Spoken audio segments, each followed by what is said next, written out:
G'day my friends, Marty, we're here from Marty's Garden. I'm on take 8 to do this video. There's been flies around, geckos sort of going off and making all different types of noises. Everything wants to go wrong to stop me from making this video for you guys. So it must mean that it's going to be a good one, right? Well, I've got 5 elements here that I've written down that I believe help create amazing worm castings.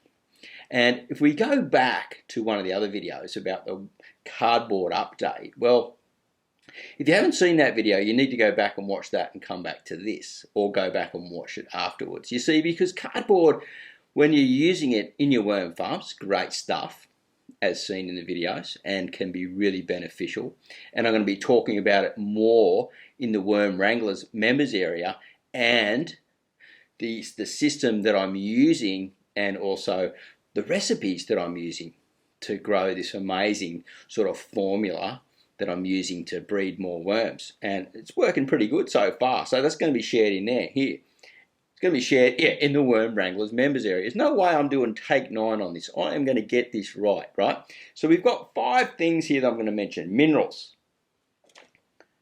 manures, food scraps, fungi, beneficial bacteria. Look, even the phone's going off over there. People want me.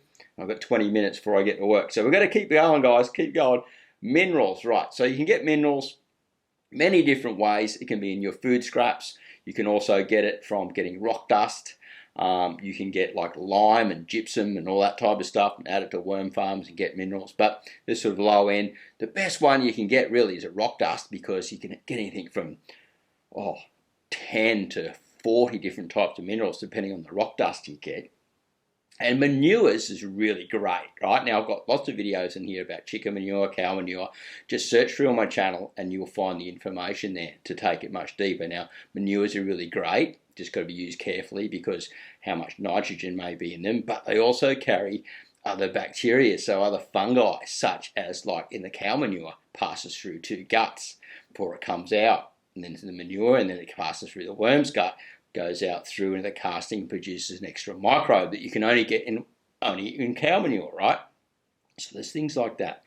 We add the cow manure to the cardboard bedding or to our worm farm beddings.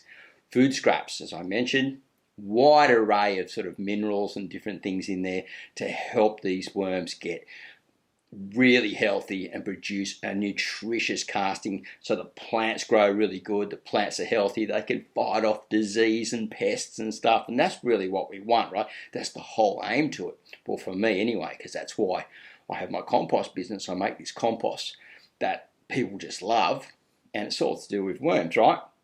Now, fungi, this is really important.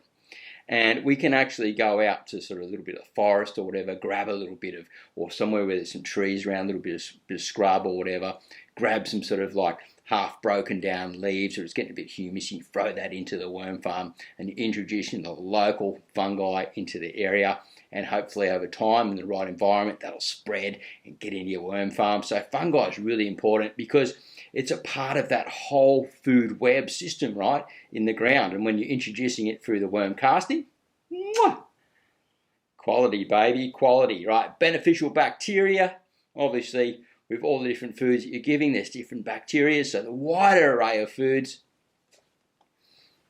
the better your worm casting. So cardboard's just not going to cut it, but it does make a really good bedding. And as I said, coming up in the near future on the Worm Wranglers members area, or maybe you're seeing this late, it's probably already in there, because we're looking at the biggest worm farm ever systems and some of the smaller worm farm systems, how I'm going to be feeding these guys in the very near future, because things are really going great. And that's the high-end content for the Worm Wranglers that don't mind paying a little bit extra each month to learn that really, really high-end cool stuff, because there's already 2 courses in there. Starting a Worm Farmer Beginner's Guide, which is the complete beginner's guide. It's absolutely awesome. And then Growing Organic Seedlings, a beginner's guide to using all the castings and everything to grow amazing plants from there. And then also, the straw bale garden. So, and then we're just sort of got to roll it on, because as I promised before in the last videos, I'm going to be putting more of the high-end content into the Worm Wranglers members area. So if you're not a Worm Wrangler yet, You need to get into the level 3 to access everything, right? So it's less than a pizza a month, or you can go in and just devour it all once, get as much information as you can, cancel out, and you never have to pay again. But if you want to keep learning and keep staying educated and keep supporting this channel, there's a link down below in the description. Become a Worm Wrangler, man. Really cool stuff coming out there. Next level, I reckon. And you just don't see it anywhere else on the web. Have a great day. Happy gardening. Give us one of those thumbs uppies. Yeah, new one. Thumbs uppies. And leave a comment down below, guys. I always love to hear from you. Catch you real soon. Bye for now. Flexi hand.